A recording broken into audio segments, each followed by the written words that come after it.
So this question comes in from Greg Benton of North Carolina. Greg wonders, what's the difference between all of the different versions of Pac-Man on the NES?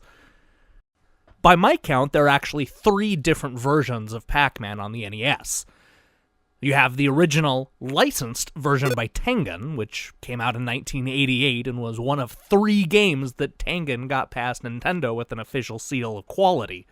Then, a little while later, Tengen released an unlicensed version when their license was revoked. And then in 1993, Namco decided to release their own version. So let's clear this up a little bit. The good news is that it doesn't matter which of those you end up buying because they're all identical. As you can see here, the Namco version, which just came out on the Nintendo 3DS as a virtual console release, looks identical to the Tengen version. There's a reason for this, and that's because licensed, unlicensed, Tengen, or Namco, they're all based on the same 1984 Famicom game. Now, it took Namco 9 years to actually get this game on the NES, but it's worth it, and now you can play it on the Virtual Console.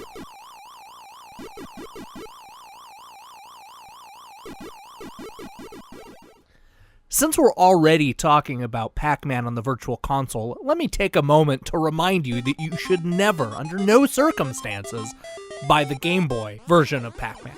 It may be a little cheaper, but the tiny screen of the Game Boy means that there's not enough real estate to show that whole map. And that's important when you're playing a Pac-Man game, so avoid it altogether and just stick with the original Nintendo Entertainment System version, no matter if it's the Tengen, licensed, unlicensed, or the Namco game.